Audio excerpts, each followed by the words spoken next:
our next speaker, Edoardo Neerhut from Mapillary.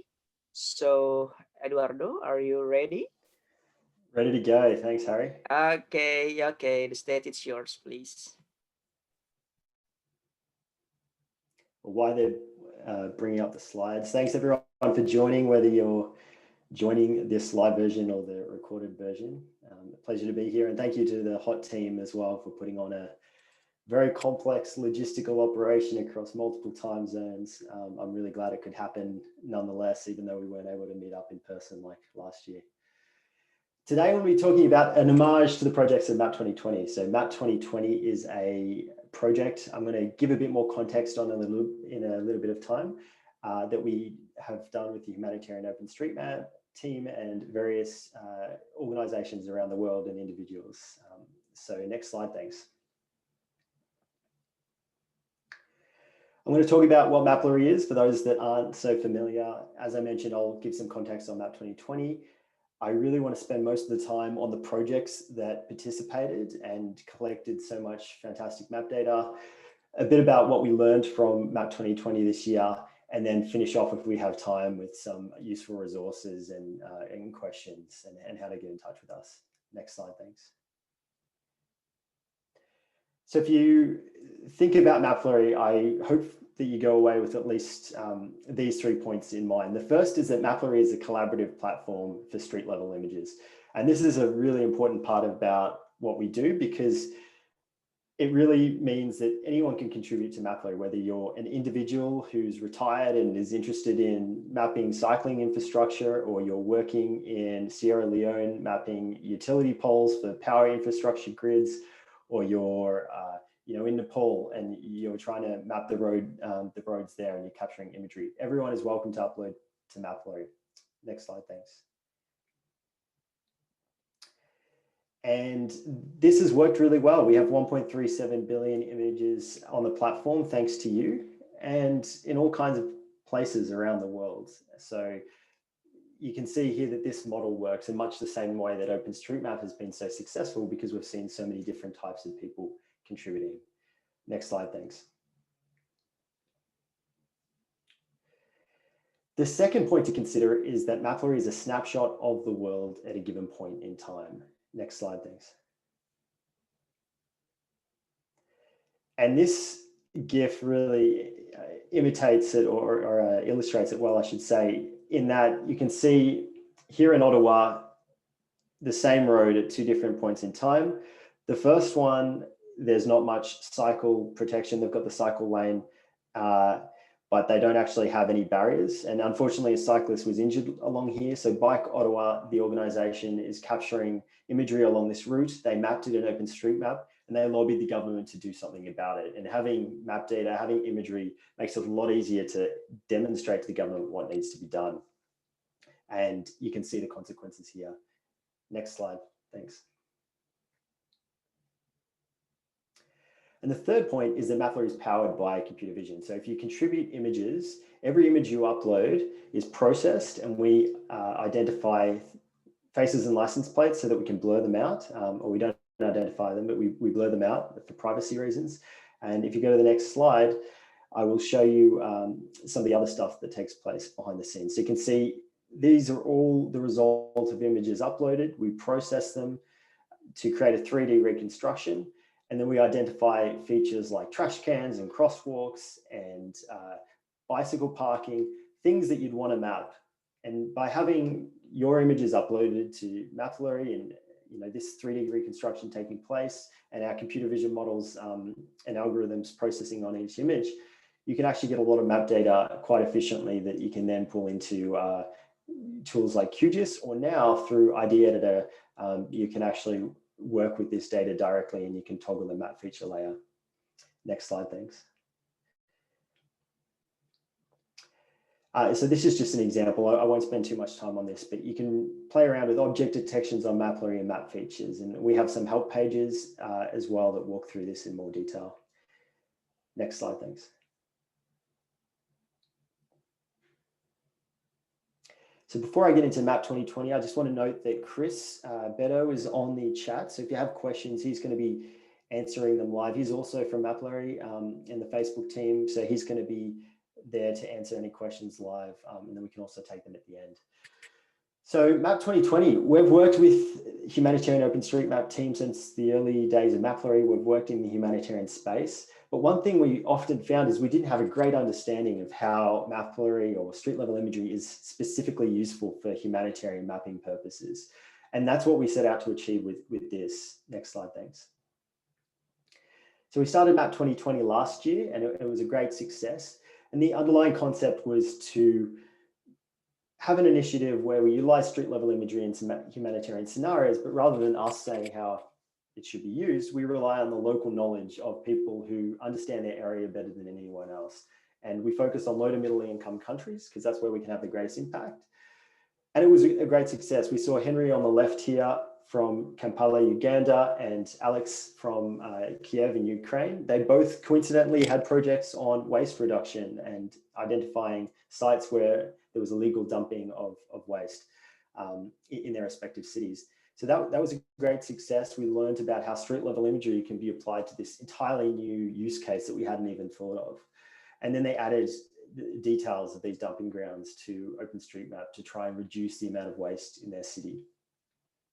And they were able to present at the Hot Summit, which was a really cool aspect of participating in the Map 2020. Next slide, thanks. So that was last year. This year we thought we'd narrow it down even further, and we focused on navigation. And navigation can mean so many different types of things. People walk, people drive, people take motorbikes, they cycle, some are in wheelchairs, some are taking public transport.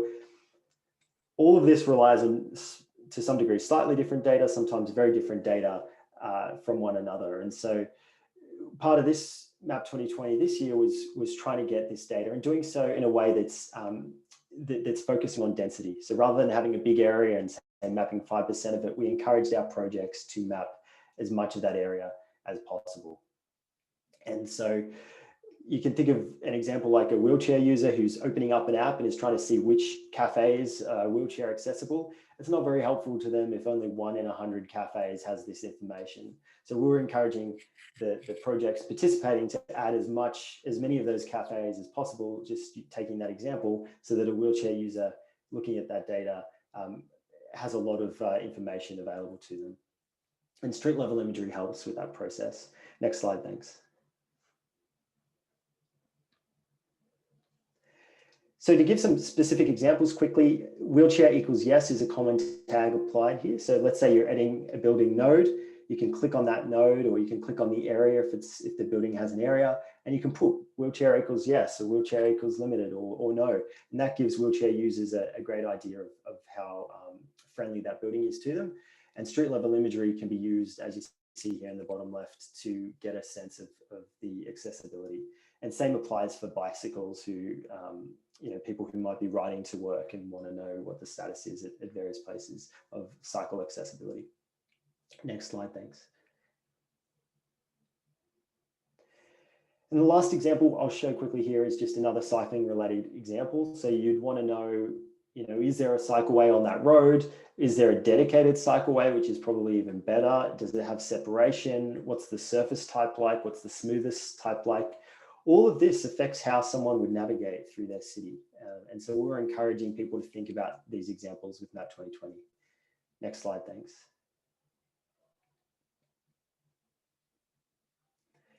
Okay, so this was the timeline. I won't spend too much time on this, but just the main date to keep in mind here was that we finished submissions on the 31st of May, and then we announced the projects on the 10th. And then of course, the winning project is presenting at the Hot Summit. So that's actually Natalia, who's going to be speaking later today from South America.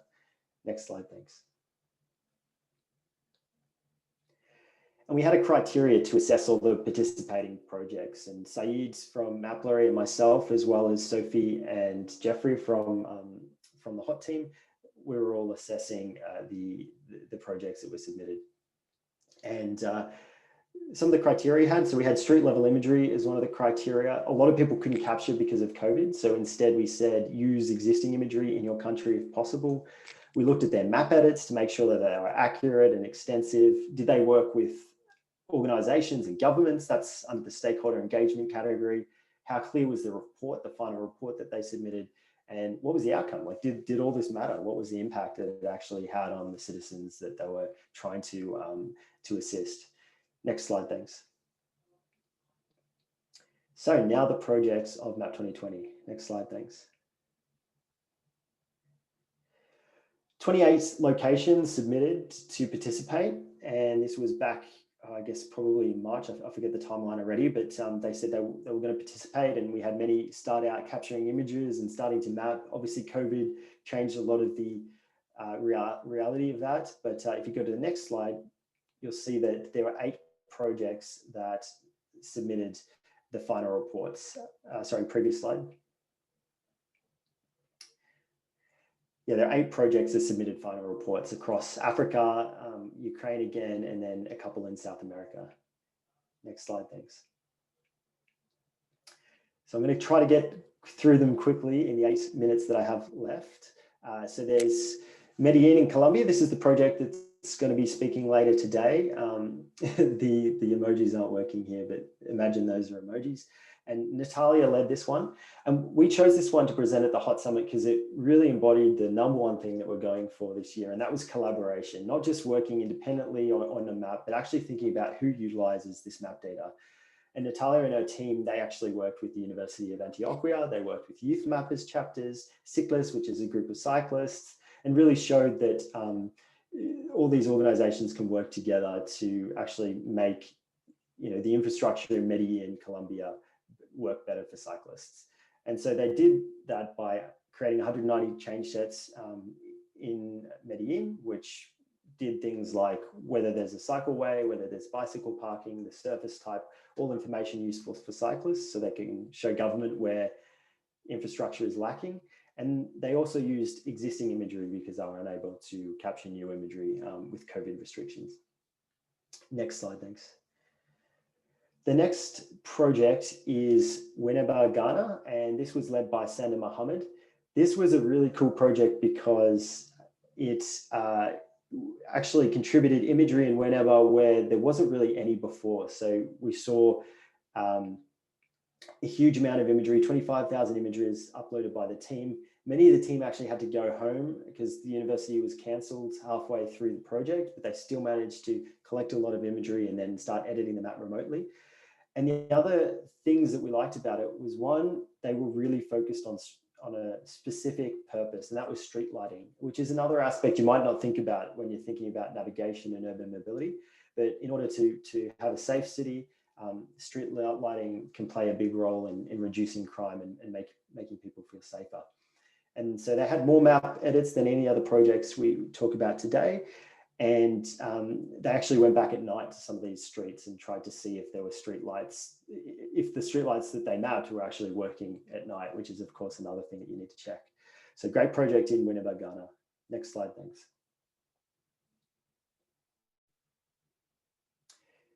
Alex came back. You probably saw him in the photo just before. He came back to map Kiev again, this time from a different angle. And he thought about navigation through the lens of speed bumps. He was mapping speed bumps throughout Kiev and using the millions of images available that had already been contributed, which was wonderful. He'd put a lot of effort into building the community in Ukraine. It's one of the biggest Mapillary communities. And so there's so much imagery for him to utilize. So what he did was took all the locations where Mapillary has identified speed bump related traffic signs. He created a verification project using Mapillary's tools to get people to confirm whether or not those signs had been automatically identified correctly. And then as you can see in this image on the right, top right with the map, he added all this to OpenStreetMap. So Alex is back again with just another wonderful project that uses different aspects of Mapillary. Next slide, thanks. Kampala was back as well. This time, Henry Severawagi was supporting Abale Marvin John. And this was the wonderful team at Youth Mappers at Makerere University. They're a really active Youth Mappers chapter that support each other from year to year as students graduate and move on. And they focused again on like a different aspect of navigation. And this time it was flood minimization by mapping potholes and road surfaces and drainage infrastructure, all things that play a big impact on whether or not you can actually drive the road that you might be routed down. And unfortunately, even a little bit of rain can create havoc if the road doesn't have proper drainage. And so that's what they were trying to do through their project. And the 11 youth mappers involved were supporting that. So here you can see just one example of the flooding that takes place there. And Mapillary is very, or actually Kampala as a whole is quite hilly, so water can really pool down and gather in locations that aren't properly drained. Next slide, thanks. Another Youth Mappers project, this one, Jalaya Emmanuel, and they wanted to build an app, and that was their long-term goal. You can see now they've actually made some progress on the app. It's a web-based app that uses open source tools, of course, OpenStreetMap being fundamental, and they've contributed 320 change sets, 2,870 images, and all of that is improving underlying map data that goes into that app to help students navigate the Federal University of Technology and Akure, Nigeria. Next slide, thanks. And the next project, this was actually one of the few people operating independently. So Jaria, she actually didn't have any support, but she was mapping her university, the University of Gambia and areas surrounding it. And she was mapping attributes like street names and the sidewalks and direction of travel. And what she's planning to do is actually embed Mapillary.js into her university's website. And so she's working with the IT team there to do that. And the idea is that students can then virtually explore their campus. So she's contributed, as I said, 5,100 images to make that happen. But it would be great if you know anyone in the University of Gambia or in Gambia more broadly who can help her. I think she'd much love the support. And that's her there capturing imagery. Next slide, thanks.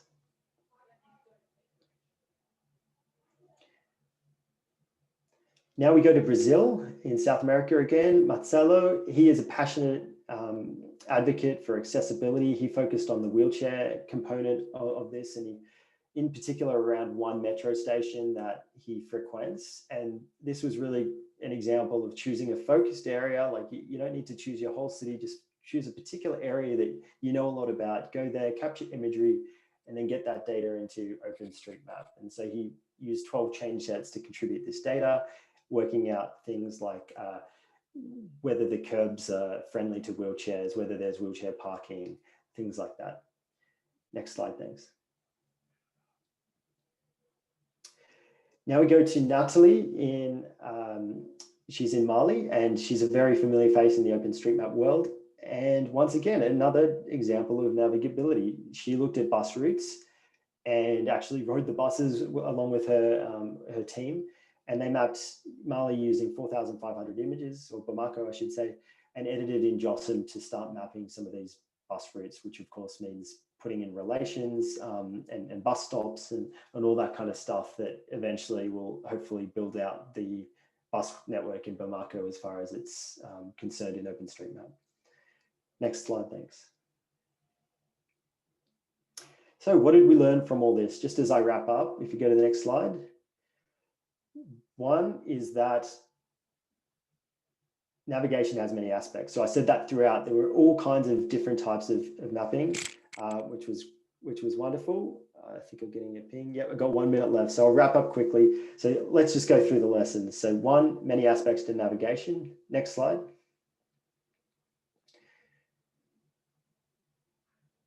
Two, a lot can be achieved with existing imagery. So COVID stops the capture of new imagery, but at least in part, but there was a lot of existing imagery to work with. Next slide, thanks.